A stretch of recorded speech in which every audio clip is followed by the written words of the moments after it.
Di sini saya akan menjelaskan bagian kriteria investasi. Baiklah, dari sudut pandang ilmu ekonomi, biasanya setelah kelayakan teknis dan sosial budaya dapat dipenuhi, akan diperhitungkan apakah proyek atau kegiatan memenuhi kelayakan finansial berdasarkan atas perhitungan laba rugi si pemakrasa kegiatan. Suatu prinsip yang ideal dalam kebijakan anggaran adalah membuat pengeluaran bagi setiap tujuan atau setiap kegiatan sedemikian rupa, sehingga manfaat neto dari setiap pengeluaran rupiah yang terakhir lebih besar daripada atau paling tidak sama dengan kehilangnya manfaat dari kegiatan-kegiatan lain sebagai akibat dari timbulnya pengeluaran pemerintahan.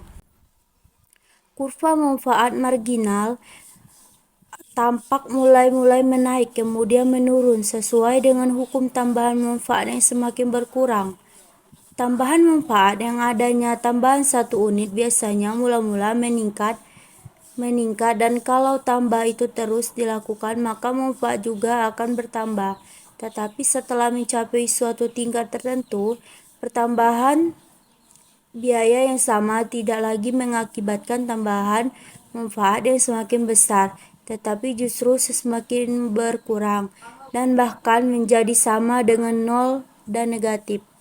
Namun sedemikian, dalam menggunakan analisis manfaat dan biaya, diperlukan hal-hal berikut.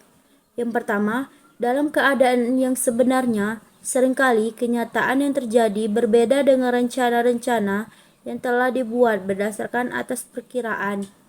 Data yang ada banyak yang tidak sempurna.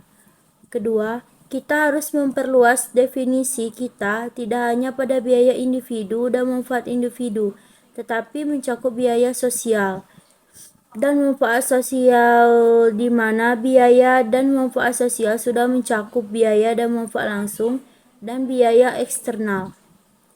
Yang ketiga, yang paling penting adalah menyatakan besarnya manfaat dan biaya dalam suatu nilai moneter seperti rupiah atau dolar Amerika Serikat atau sejenis mata uang lainnya.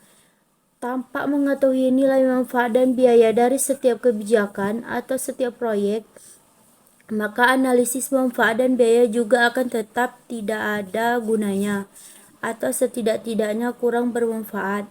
Untuk itu, biasanya lalu digunakan harga bayangan.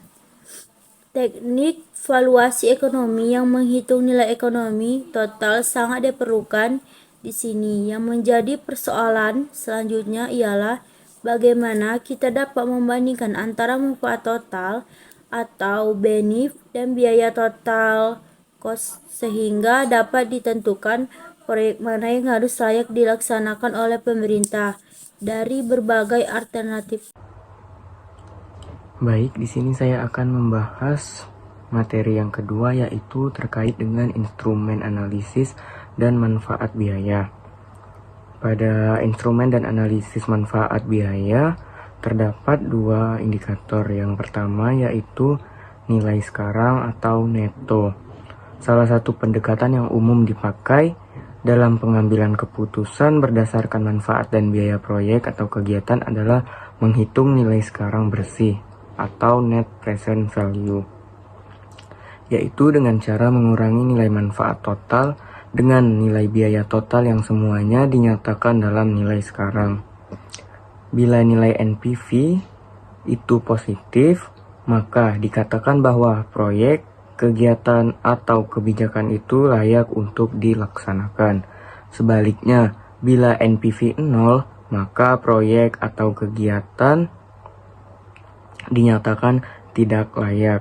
Rumusan NPV telah dikembangkan dan disebut NPV yang diperluas atau Extended Net Present Value, yang dapat dinyatakan seperti persamaan di samping ini.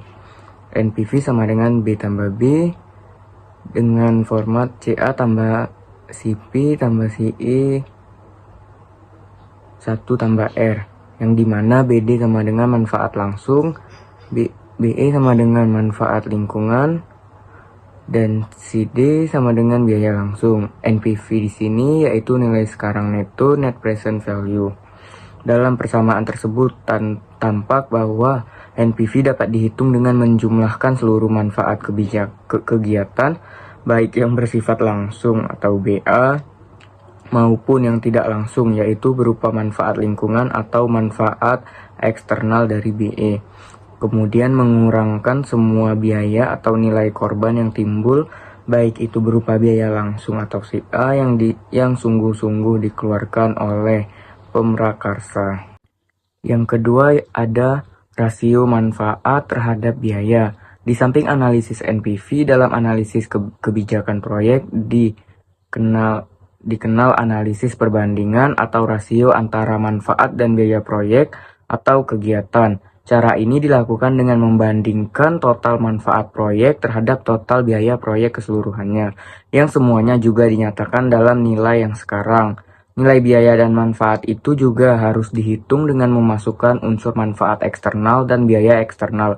Apabila B per C lebih dari 1, maka proyek atau kegiatan dinyatakan layak. Dan begitu juga sebaliknya, bila kegiatan proyek ternyata memiliki B per C kurang dari 1, maka proyek dari kebijakan ataupun kegiatan tersebut dinyatakan tidak layak. Baik, selanjutnya memasuki pemateri yang ketiga, dipersilakan. Selanjutnya saya akan menjelaskan tentang manfaat dan biaya dari suatu proyek. Manfaat dan biaya dari suatu proyek dapat dibedakan antara manfaat dan biaya real atau real benefits and cost dan manfaat dan biaya semu atau visionary benefits and cost. Manfaat real adalah manfaat yang timbul bagi seseorang yang tidak diimbangi oleh hilangnya manfaat bagi pihak lain. Demikian pula, biaya real adalah biaya yang sungguh-sungguh ada dalam masyarakat dan tidak diimbangi oleh pengurangan beban biaya bagi pihak lain. Selanjutnya, manfaat semu. Manfaat semu adalah manfaat yang timbul dari suatu proyek dan diterima oleh sekelompok orang tertentu. Tapi ada sekelompok orang yang lain yang menjadi menderita karena adanya proyek tersebut. Manfaat semu ini tidak diperhitungkan dalam perhitungan manfaat dan biaya proyek. Sedangkan manfaat real diperhitungkan dalam perhitungan manfaat dan biaya suatu proyek. Pembedaan lebih lanjut terhadap manfaat dan biaya real dari suatu proyek adalah antara manfaat dan biaya langsung atau direct benefit and cost dengan manfaat dan biaya tidak langsung atau indirect benefits and cost. Manfaat dan biaya langsung adalah manfaat dan biaya yang dekat hubungannya dengan tujuan utama dari suatu proyek. Sedangkan manfaat dan biaya tidak langsung dari suatu proyek adalah lebih merupakan hasil sampingan dari proyek tersebut. Manfaat dan biaya real dibedakan pula menjadi manfaat dan biaya yang dapat diraba atau tangible dan yang tak dapat diraba atau intangible. Istilah dapat diraba diterapkan bagi manfaat dan biaya yang dapat dinilai di pasar. Sedangkan manfaat dan biaya yang tidak dapat dipasarkan adalah tidak dapat diraba. Manfaat dan biaya sosial tergolong dalam kategori manfaat yang tak dapat dipasarkan, sehingga termasuk manfaat dan biaya yang tidak dapat diraba atau intangible benefits and intangible costs.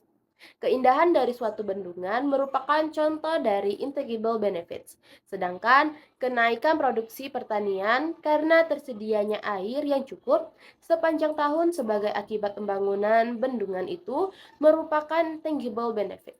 Demikian pula biaya pembangunan. Bendungan dapat dipakai sebagai contoh dari tangible cost, sedangkan hilangnya jasa lingkungan hutan merupakan intangible cost. Meskipun manfaat dan biaya yang tidak dapat dipasarkan sulit dihitung, tetapi harus dipertimbangkan dalam perhitungan manfaat dan biaya suatu proyek. Ekonomi lingkungan telah menemukan metodologi untuk mengevaluasi atau memberikan nilai atau harga terhadap jenis manfaat dan biaya lingkungan. Di samping perbedaan di atas, manfaat dan biaya real dapat pula dibedakan menjadi manfaat dan biaya internal dan eksternal. Suatu proyek di suatu daerah atau kabupaten misalnya dapat menghasilkan manfaat dan biaya di dalam kabupaten itu sendiri atau internal benefits and internal cost. Tetapi dapat pula memberikan manfaat dan biaya atau pengorbanan di kabupaten lain atau external benefits and external cost. Kedua macam manfaat dan biaya ini harus diperhitungkan dalam perhitungan manfaat dan biaya suatu proyek. Selanjutnya, materi keempat, mengenal dan mengukur manfaat suatu proyek. Terdapat dua cara dalam menganalisis manfaat suatu proyek. Yang pertama, menentukan dampak dari proyek. yaitu barang dan jasa apa yang akan diperoleh dari proyek tersebut. Yang kedua, menyatakan dampak dari proyek tersebut secara kuantitatif. Biasanya langkah kedua menjadi sangat sulit sebab berhubungan dengan bagaimana kita mengukur manfaat. Untuk itu digunakan pendekatan sebesar nilai rupiah yang secara maksimum orang-orang bersedia membayarnya karena memanfaatkan jasa-jasa proyek itu. Dengan adanya masalah membonceng bebas atau free rider, maka kita tidak dapat secara tepat meneliti siapa yang akan memanfaatkan hasil proyek. Kesulitan yang lain adalah untuk membedakan manfaat langsung dan manfaat tidak langsung. Sering terjadi pula adanya penyimpangan-penyimpangan atau error sehingga timbul perhitungan ganda dalam menghitung manfaat suatu proyek. Baiklah, materi selanjutnya yaitu mengenal dan mengukur biaya proyek. Konsekuensi dari adanya suatu proyek adalah beban serta pengorbanan yang merupakan biaya dari proyek tersebut. Penggunaan sumber daya yang terlibat dalam pembangunan suatu proyek akan mencakup pula opportunity cost dikarenakan pengorbanan atau hilangnya jasa produktif pada sektor lain. Sekalipun dalam menghitung biaya dalam suatu proyek jauh lebih mudah daripada dalam menghitung manfaat. Namun tetap tidak terlepas dari adanya kesulitan. Misalnya timbul perhitungan ganda atau double counting. Suatu proyek mungkin memiliki dampak terhadap suatu daerah tertentu, sedangkan proyek lain juga mempunyai dampak terhadap daerah tersebut. Misalnya sulit memisahkan antara dampak proyek bangun desa dan program Dimas terhadap kenaikan produksi padi di daerah Kelurahan Keduh Po di Gunung Kidul. Dalam menghitung biaya suatu proyek, biasanya hanya diperhatikan lokasi di mana proyek itu berada, namun sesungguhnya biaya ini tersebar ke seluruh perekonomian. Misalnya, jika pembiayaan proyek tersebut diambilkan dari pajak, sedangkan pajak itu akan mempunyai pengaruh terhadap perekonomian secara makro. Maka kalau biaya suatu proyek diperhitungkan juga secara makro akan timbul kesulitan dalam memperkirakannya. 6. Menentukan waktu dan bunga diskonto. Manfaat suatu proyek biasanya akan diterima beberapa tahun setelah proyek itu selesai, dan proyek itu akan selalu memberikan jasa-jasa yang akan diterima pada tahun-tahun yang akan datang. Kesulitannya adalah untuk menentukan tingkat diskonto atau tingkat bunga (discount rate) dan juga menentukan umur proyek tersebut. Sering suatu proyek secara ekonomis sudah tidak berfungsi, tetapi secara teknis masih berfungsi atau sebaliknya.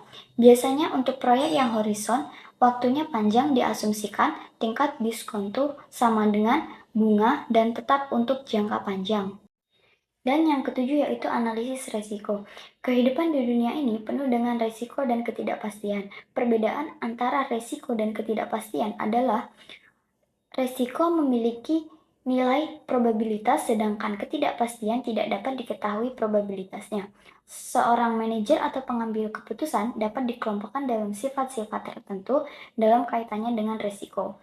Seorang pengambil keputusan dapat memiliki sifat suka dengan resiko, dapat pula memiliki sifat suka menghindari resiko, dan dapat memiliki sifat netral terhadap resiko.